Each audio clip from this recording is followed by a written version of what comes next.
Hey everybody, Sean here. I'm back at it again with a movie review. Now, I haven't really sat in front of the camera in months.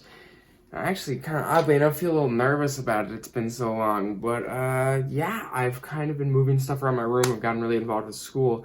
So my content creation has been a little bit on the lower quality side, at least, and lower quantity as well.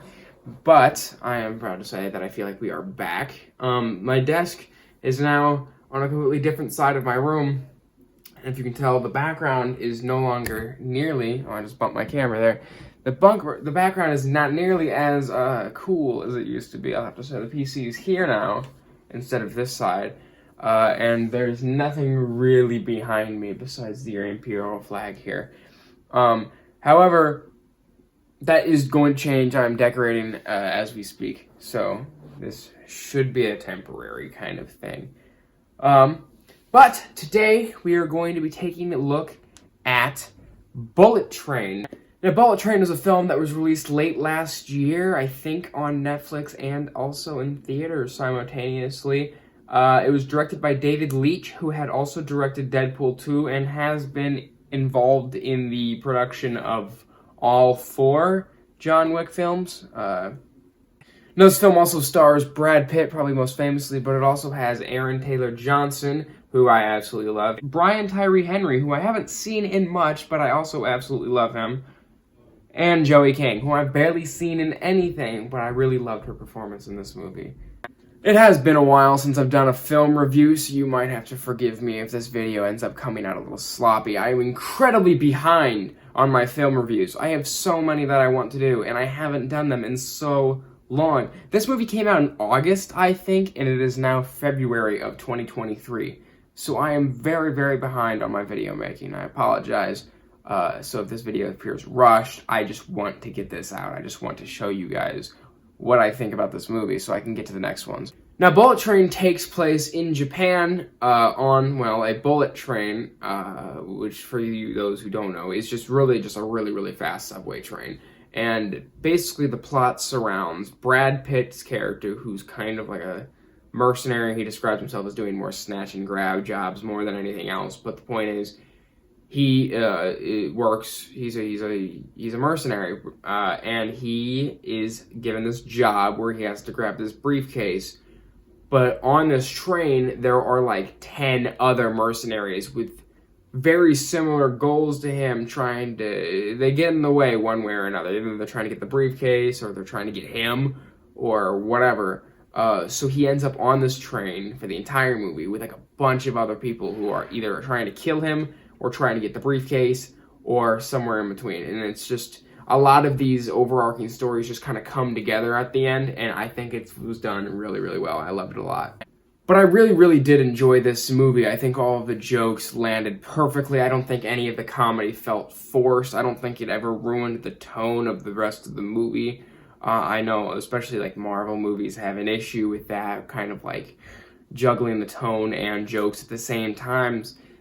The comedy in this movie was perfect because it didn't actually like interrupt with the rest of the movie. It felt natural. All the jokes landed, like I said. And it was really well written. I absolutely love the soundtrack, especially the English songs with Japanese covers. I actually love, like Staying Alive and Holding Out for a Hero. I thought were a pretty awesome addition to this film, and they really made it with the overall vibe that this movie put out. Like I said before, I loved every single character, especially Tangerine and Lemon, played by Aaron Taylor-Johnson, and Bryce Tyree Henry. Now, I loved these characters so much. They have to be one of my favorite like duos in any movie that I've seen recently. I really enjoyed their chemistry together as characters. I mean, they were pretty awesome. Now, the combat in these movies, of course, if you are familiar with the John Wick series or even the Deadpool movies, the combat is really well choreographed. I loved the way these fights were put together. Really large set pieces, even though this is all on a train. There's so much going on. There's so many different like tools being used. It's not just like usual weapons. It was very John Wick. Like if you've seen the John Wick movies and you haven't seen this movie, then you know exactly what to expect going in. There was so much going on, and I just loved. I mean, this movie's purpose is just like really complex fights for like 2 hours, but it's great. It's really well delivered. And I didn't think that the gore was too gratuitous. I thought that the gore was perfect. I do enjoy a good amount of blood and guts in my movies, but not too much to the point where it kind of distracts from the rest of the movie. I felt like this was really well done. And it is a pretty grotesque movie, but I think it is perfect for what it's going for. Now, I've actually talked to my friends a lot about what would the score be that I would give this movie when doing this review, and I have settled on a 10 out of 10 overall. Now, I have a hard time giving it anything else when I think about it, because when I'm doing these movie reviews, I can't say that Bullet Train is the perfect movie, which is what a 10 out of 10 implies, but there's nothing that I would have done differently with it. There's nothing that I didn't like about this movie. There's nothing that I would have changed.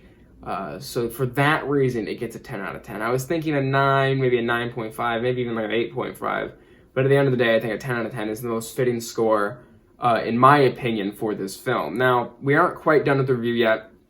Usually, in my previous reviews, I would save the score for the end of the review, because for like kind of the conclusion, but I felt like for people who haven't seen this movie yet, they'd want to know my overall score for it before I got into the spoilers. So, that is your spoiler warning. If you do not want to get spoiled, now you know the score. I give this movie, and you can go ahead and watch it. And if you want to stay behind and see the spoilers if you've already seen this movie, let's get right into it. Like previously said, I really, really loved the way that all these characters' stories kind of tied together. Like, how Brad Pitt's character, every single character was hired by the same antagonist. Even if they didn't think that their path that they were taking had anything to do with this person. Which I thought was really awesome, because they were all destined to meet. It wasn't a coincidence. It was all intended to end up that way. But the funny thing is that one of the celebrity cameos is Ryan Reynolds, who makes like a 5-second appearance, which I loved. But Ryan Reynolds was the character that the antagonist, the White Death, was after the entire time. And he called in sick, which is why Brad Pitt's character was there in the first place, which I find hilarious. The fact that Brad Pitt is put in horrific danger purely because his coworker called in sick. Or I don't even know if you can call Ryan Reynolds his coworker in this scene, or in this movie, but I haven't seen this movie in a while, but I think that's what the situation is. And also, like I had said, Lemon and Tangerine are my absolute favorite part of this movie. And it was absolutely heartbreaking when Tangerine's character died. Or rather, when Aaron Taylor Johnson's character, Tangerine, died. I loved their dynamic together, and it was so sad. It was borderline devastating, because you get so attached to these characters the entire movie. And of course, you know their lives are at risk, and anybody could die, but I just like this brotherly love that they had for each other, and like how, like, halfway through the movie, you're led to believe that Lemon died. It's almost like a Romeo and Juliet situation where you think Lemon died, and so does Tangerine. So Tangerine basically gives his life towards the end of the movie, which after Lemon, this is confusing with his fruit names, when Lemon wakes back up and finds out that Tangerine is dead, now he's on a warpath, and that was a little bit confusing when I tried to explain that. But what I'm trying to say is, like, his death wasn't only, like, really sad, but it was also very meaningful for the greater plot in the movie. And I just really loved how their whole storyline was done. Like, even though they aren't even really the main characters of the film, I love them more than anything else in this movie. Joey King's character was the absolute worst, which is she is supposed to be. She was so awful, because you knew there was something really wrong with her the entire time. And this is one of those situations where if you're one of those people that just want to scream at the TV and prevent characters from doing something because you know better than them, this is what Joey King's character made you do, because she kind of tore everything apart, and she's the reason that Lemon and Tangerine both died, but one of them survived. Basically what I'm saying is that she did a really good job at playing an awful character, and she wasn't even the main antagonist, although she kind of appeared to be the main antagonist, and you could argue that for the majority of the movie she is the main antagonist, but for the overall story, the White Death is the main antagonist. And the White Death didn't disappoint. I totally am blanking on what the actor's name is who plays him, but he did not disappoint. A really, really cool villain with a really cool story.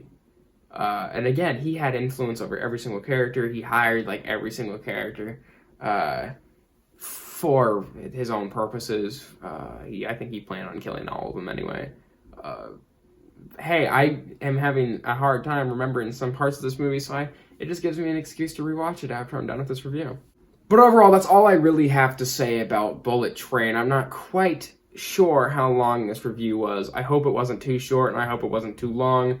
I'm kind of reworking the formula of my movie reviews as we speak. I'm trying to kind of like shorten them and streamline them so they're much easier to watch for you, the viewers. But that was what I thought about Bullet Train. Again, like I said, 10 out of 10 movie. I loved it so much. I cannot wait to watch it again.